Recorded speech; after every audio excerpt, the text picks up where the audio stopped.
everyone, welcome back to my channel. If you're new here, my name is Charlesy. I am a homeschooling mom of two little girls, ages 4 and 6. And I'm here today to talk about 5 things that I wish I had known before I started homeschooling. We're coming up on our 1-year anniversary. I don't know the exact date. I think it was like August 20 something or other. I'll have to look at Instagram and see the exact date. But we are closing in on our first year's mark of homeschooling. So I have learned a lot, like when I first started homeschooling to what I am doing now.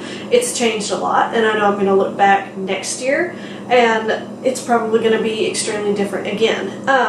So what I want to do today is just share some of those things that surprised me, that I wasn't expecting, just to share some things with you that if you are considering homeschooling that may not have occurred to you, and if you are homeschooling, maybe you can commiserate with me. So let's get started. 1, you will probably end up changing your curriculum many times. So far I have changed up, oh gosh, I've changed up several things, and I know it's going to continue to evolve as we go through our schooling years. I mean, I think that's healthy, I think that's natural, but I expected, once I got started, I did a ton of research on what curriculum I wanted to use with Izzy, my kindergartner at the time. I did a lot of reading, I did a lot of research, I spent a lot of hours reading reviews on the different curriculums that I had narrowed it down to. And eventually I went and got my big order placed, and then as we use things, you know, you just kind of figure out what works, what doesn't. You find new things to try. You maybe hear about another homeschooling mom who used a certain curriculum and it sounds amazing, and you read about that and you want to try it. And I just want you to know that that is okay. I mean, to an extent, depending on your budget, you know, that's okay.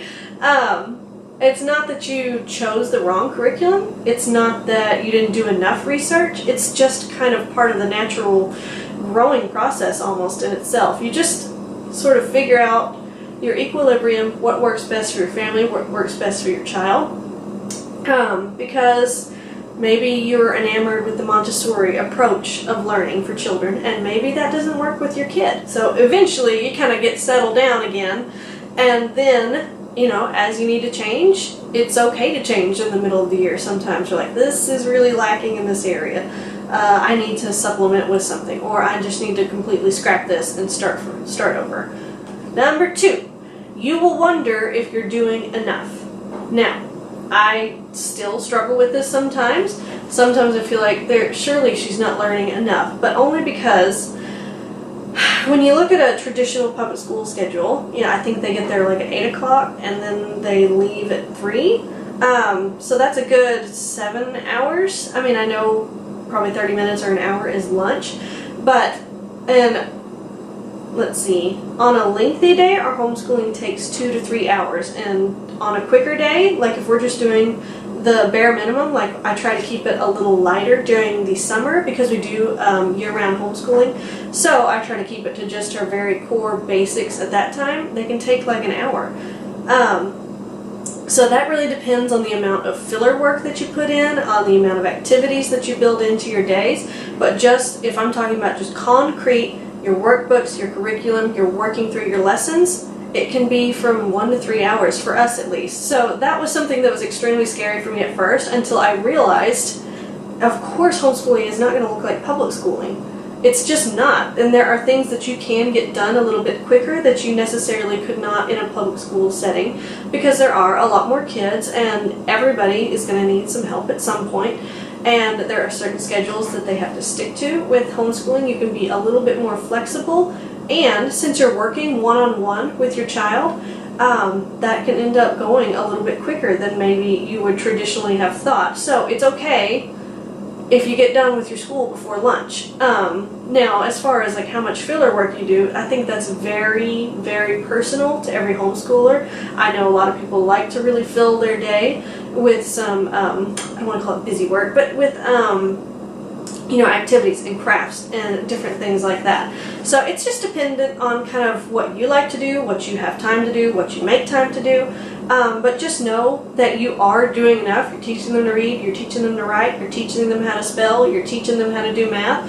I mean, it doesn't take all day long, and you are doing enough, I promise you are. Number 3, you will feel awkward going out in public during public school hours with your kids. Maybe that was just me personally, but that was a very awkward thing if I happened to need to go to town during regular school hours, because you do get the looks like, those kids don't look sick, why are they out of school? So that's just something to be aware of. I never got approached about it or anything. I know it's not a big deal. Number 4, if you do have younger children like I do, you do not have to have elaborate Pinterest-worthy crafts ready for them to do every single day of their school day. Now, I went through my season, my period, where I did do that. I liked to try and get as many coloring pages, activity sheets to go along with lessons we learned. There's nothing wrong with that. But I did it to the point of exhaustion and became a grueling task as opposed to something that is completely necessary for them to do in their schoolwork.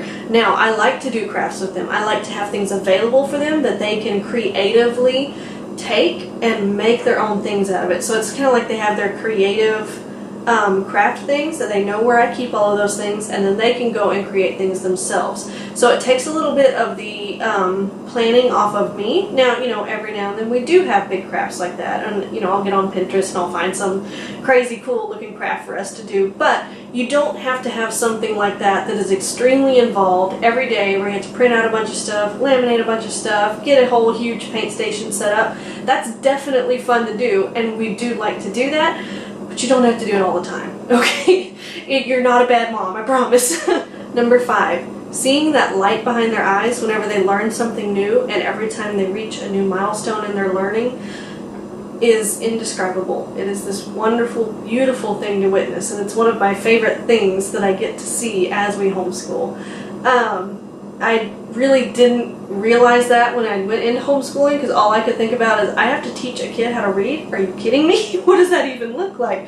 But just seeing her learn her letters, learning words, learning how to read, the excitement behind that, learning how to add, and just anything that she learns that she's excited about, that's new for her, that she finally grasps this concept that she's been struggling with, it's just the coolest thing in the world, and you're like, I helped them do that. That's incredible. I mean, it's not about us. It's not about me at all, but it is a very gratifying and fulfilling thing to be a part of. Okay, and those are the 5 things that I wish I had known before I started homeschooling. Let me know if you're homeschooling, if you've experienced any of these same things, anything that I didn't mention, please comment down below. What are some things you wish you had known before you started homeschooling? And if you are considering homeschooling and you happened upon my video, what are some questions you may have about getting into homeschooling? I'd love to answer them for you. Thank you guys so much for watching this video. If you haven't seen my previous videos, I will link a couple up in the corners here for you. And if you haven't subscribed, please subscribe to my channel. If you want to see more homeschool related content, I will throw in some mom life and some just lifestyle videos every now and then. Thank you guys so much for watching. I post new videos every Tuesday and Saturday, and I will see you guys again in my next video. Bye!